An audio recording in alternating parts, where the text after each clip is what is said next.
Assalamualaikum warahmatullahi wabarakatuh. Perkenalkan, nama saya Naomi Sabila Imani dengan NIM 24105016061. Jadi di sini saya akan mempresentasikan hasil proposal tugas akhir untuk mata kuliah metode penelitian TA. Jadi, di sini saya akan menjelaskan tentang penelitian saya dengan judul Pengembangan Aplikasi Web Manajemen Data Kinerja Akademik Mahasiswa berbasis Learning Analytics pada log aktivitas LMS Leads. Dan di sini saya terfokus kepada studi kasus di program studi Sistem Informasi UPN Veteran Jakarta. Seperti itu. Baik, jadi daftar isi yang akan saya jelaskan di sini ada berupa yang pertama itu ada uh, pendahuluan di bab satu, lalu kedua ada tinjauan pustaka, yang ketiga ada metode penelitian, lalu ke bab keempat itu ada pengembangan sistem, dan bab kelima itu ada kesimpulan dan saran. Baik, kita langsung masuk ke bab satu. Di sini ada latar belakang yang saya angkat. Itu ada empat. Yang pertama itu adalah LMS Leads UPN Veteran Jakarta yang dimana kita semua tahu bahwa aktivitas mahasiswa semuanya dilakukan di sini, yaitu berupa login, unduh materi, lalu pengerjaan kuis, lalu pengerjaan forum, serta pengumpulan tugas. Jadi semua aktivitas mahasiswa itu terekam sebagai log aktivitas di LMS Leads UPN Veteran Jakarta ini. Nah, lalu yang kedua adalah yang saya angkat di sini adalah belum dioptimalkan secara eh, baik gitu. Jadi eh, untuk saat ini belum adanya sistem manajemen dan pemantauan kinerja akademik berbasis data aktivitas digital secara real time supaya dosen serta program studi atau sivitas akademia itu dapat memantau secara real time bagaimana mahasiswa eh, secara akademik gitu. Lalu yang ketiga adalah belum ada deteksi dini. Jadi maksudnya di sini adalah saya merasa bahwa dosen dan program studi itu belum dapat mengidentifikasi mahasiswa yang beresiko mengalami penurunan prestasi secara dini sehingga intervensi terhadap mahasiswa yang mengalami penurunan tersebut itu sedikit terlambat. Seperti itu. Lalu yang keempat atau yang terakhir di sini saya melihat bahwa adanya kebutuhan learning analytics. Jadi belum adanya visualisasi komprehensif yang dapat membantu pimpinan program studi dalam membuat keputusan akademik berbasis data. Seperti itu.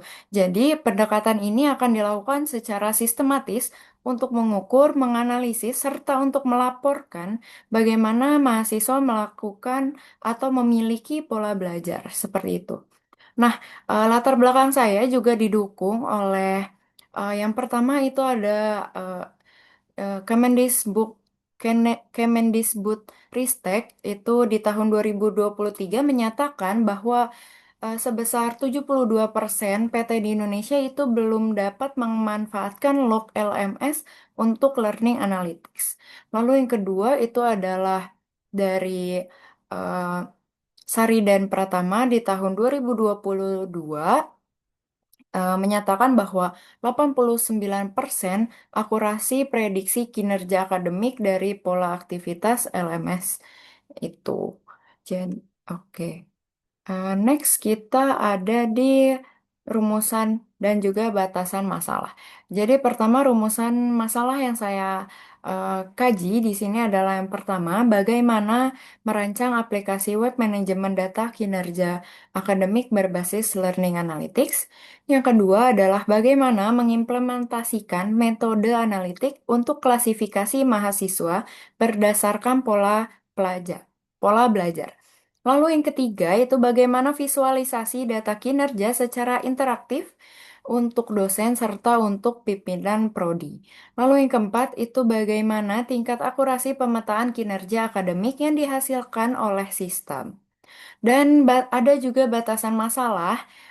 Di sini yang pertama adalah lingkup, Jadi untuk lingkup kajian seperti yang sudah saya sebutkan di awal adalah mahasiswa Prodi Sistem Informasi UPN Veteran Jakarta pada LMS Leads.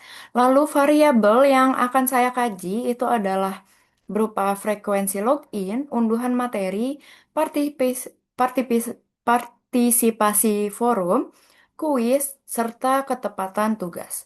Lalu metode yang saya lakukan atau yang saya gunakan adalah K-means clustering plus descriptive analytics. Lalu teknologi yang saya gunakan di sini adalah framework Laravel serta dashboard interaktif. Dan yang terakhir adalah data yang saya akan kaji itu adalah berupa data log aktivitas semester genap 2024-2025. Lalu untuk tujuan dan juga manfaat. Yang pertama itu, tujuan saya tentu saja untuk membangun aplikasi web manajemen data kinerja akademik berbasis learning analytics yang memetakan performa mahasiswa secara komprehensif melalui dashboard interaktif. Lalu manfaat praktisnya yang di sini yang pertama untuk mahasiswa itu tentu saja feedback berbasis data tentang pola belajar mereka untuk perbaikan secara mandiri. Seperti itu. Lalu untuk dosen itu adalah untuk menginformasikan secara real time keterlibatan mahasiswa untuk intervensi pedagosis tepat. Lalu yang ketiga itu adalah untuk program studi, itu untuk peta kinerja akademik sebagai dasar kebijakan serta kurikulum. Lalu yang terakhir adalah untuk institusi atau UPN Veteran Jakarta, itu untuk mendukung transformasi digital dan peningkatan kualitas pembelajaran. Baik, di sini kita sudah masuk ke bab 2, yaitu ada tinjauan pustaka. Baik, yang pertama itu adalah literasi dari Simons and Long, itu di tahun 2011. Eh, Learning Analytics ini berupa pengukuran, pengumpulan analisis, dan pelaporan data peserta didik untuk mengoptimalkan proses pembelajaran. Lalu untuk institusi kami sendiri, yaitu Pen Veteran Jakarta, berupa Learning Analytics atau LEADS ini adalah Learning and Academy Digital System UPN Veteran Jakarta berbasis Moodle, yaitu yang diisi oleh materi, forum, kuis, serta pengumpulan tugas. Lalu yang ketiga itu adalah K-means clustering. Saya ambil dari literasi McQueen tahun 1967 itu adalah menyatakan bahwa algoritma unsupervised yang menyegmentasikan data ke dalam K-cluster berdasarkan kemiripan fitur. Lalu yang terakhir adalah metode waterfall. Di sini saya ambil literasi dari Pressman pada tahun 2015 menyatakan bahwa pendekatan SDLC sekuensial itu dimulai dari requirements, setelah itu desain, implementasi, testing, deployment, dan yang terakhir adalah maintenance. Baik, selanjutnya ini adalah metode penelitian. Di sini saya melakukan 7 tahapan. Yang pertama itu tentu saja identifikasi masalah. Yang kedua, saya akan studi pustaka. Saya mencari literasi-literasi pendukung. Lalu yang ketiga adalah pengumpulan data yang saya ambil dari Leeds tahun 2024-2025. Lalu keempat adalah analisis dan juga perancangan. Lalu yang kelima itu adalah implementasi sistem. Keenam adalah pengujian. Dan ketujuh adalah analisis serta laporan.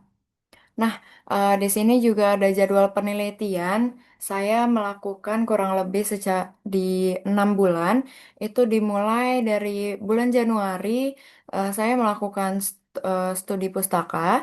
Lalu di bulan Februari, saya melakukan analisis dan juga desain. Lalu pada bulan Maret hingga April, saya melakukan implementasi berupa web. Lalu eh, pada bulan Mei itu saya melakukan pengujian web tersebut, serta di bulan Juni menyusun laporan. Baik, kita masuk ke Metode pengembangan, nah di sini metode pengembangan yang saya gunakan adalah waterfall dan juga pieces. Jadi untuk waterfall sendiri itu ada 6 fase. Yang pertama itu adalah requirements atau kebutuhan-kebutuhan.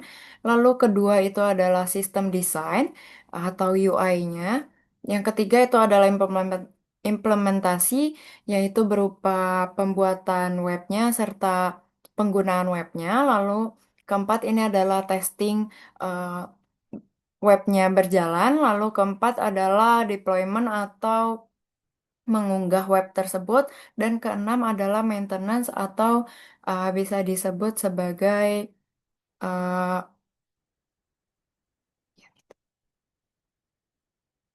lalu di sini ada analisis kebutuhan pieces. Di sini ada performance. Yang pertama untuk P-nya itu rekapan kinerja akademik manual secara lambat dan rentan error. Eh, dan I-nya atau information itu adalah info pola belajar mahasiswa belum mudah diakses oleh dosen dan prodi. I-nya atau economics itu adalah biaya dan waktu pelaporan tinggi karena proses tidak terotomasi. Lalu C-nya itu untuk kontrol, itu tidak ada validasi terstruktur untuk data kinerja akademik. Lalu I yang kedua adalah untuk efisiensi, itu adalah untuk banyak pekerjaan duplikat antara dosen dalam rekap data. Lalu yang terakhir adalah untuk S, itu untuk service, itu adalah untuk layanan akademik belum responsif terhadap mahasiswa at risk. Baik, selanjutnya adalah modeling system. Yang pertama ini ada untuk use case diagramnya. Jadi, use case diagram ini difokuskan untuk menggambarkan interaksi antara pengguna, yaitu dari admin, dosen, serta kepala program studi dengan fungsi utama aplikasi web manajemen data kinerja akademik. Mencakup use case itu yang pertama adalah manajemen data mahasiswa, lalu setelah itu ada import log aktivitas LMS, lalu ada proses clustering k-means, lalu ada visualisasi dashboard, serta yang terakhir adalah untuk ekspor laporan. Baik, nextnya. Di sini ada ERD atau Entity Relationship Diagram. Di sini yang pertama tentu saja di sini terfokus untuk menggambarkan struktur basis data sistem yang mencakup entitas pertama mahasiswa, lalu ada mata kuliah, lalu ada log aktivitas, terus ada klaster kinerja, serta terakhir adalah pengguna. Dan di ERD ini juga akan ada relasi antar entitas tersebut. Seperti itu. Lalu selanjutnya untuk modeling sistemnya adalah activity diagram. Activity diagram ini terfokus untuk menggambarkan alur proses pengolahan data melalui dari ekstraksi log aktivitas elemen leads melalui API, pemrosesan data, implementasi k-means clustering, hingga visualisasi hasil pada dashboard. Nah, untuk selanjutnya adalah desain dari web yang akan yang saya buat. Jadi yang pertama itu adalah page dashboardnya. Eh, yang pertama ini adalah pusat kontrol bagi admin atau KA-Prodi untuk melihat kondisi akademik secara instan tanpa harus melakukan banyak scrolling. Jadi yang pertama itu adalah bisa dilihat ada KPI cards itu untuk menampilkan statistik vital seperti total mahasiswa, rata-rata IPK, lalu ada jumlah mahasiswa berisiko atau at risk, dan tren aktivitas log dalam 24 jam terakhir. Lalu selanjutnya ada peta kinerja akademik. Di sini dapat dilihat visualisasi scatter plot yang memetakan hubungan antara IPK dan juga partisipasi mahasiswa. Lalu yang terakhir adalah daftar perlu perhatian. Jadi di sini adalah mungkin di sini dapat dilihat statusnya. Jika sudah ada warningnya, itu akan ada seperti ini, warning seperti warna ungu dan juga kritis. Jadi di sini adalah mahasiswa-mahasiswa yang memiliki IPK rendah dan perlu diperhatikan oleh dosen serta KA-prodi, seperti itu. Lalu selanjutnya itu ada page berupa data mahasiswa. Di halaman ini berfungsi untuk sebagai basis data mahasiswa yang terintegrasi dengan hasil analisis kinerja. Yang pertama itu adalah ada fitur untuk filter lanjut, itu untuk memungkinkan pencarian mahasiswa berdasarkan angkatan, program studi, atau klaster kinerja tertentu. Lalu yang selanjutnya itu adalah tabel mahasiswanya. Itu untuk menampilkan profil singkat, IPK, dan label klaster kinerja. Dan untuk label klaster kinerja ini dikualifikasikan menjadi tinggi, sedang, dan juga rendah. Yang dihasilkan oleh algoritma K-means, seperti itu. Lalu next ada analisis sebaran. Analisis sebaran ini adalah grafik kecil di bagian bawah di sini untuk melihat sebaran kinerja mahasiswa secara kolektif di halaman tersebut. Lalu yang terakhir adalah untuk export batch, itu fitur untuk mengunduh laporan dalam format PDF atau juga bisa dalam berupa zip seperti itu. Lalu yang ketiga itu adalah page log aktivitas mahasiswa. Nah, untuk page di sini eh, ada dapur data, tempat di mana log dari LMS Leads diproses sebelum dianalisis, seperti itu. Jadi yang pertama itu ada pipeline tracker.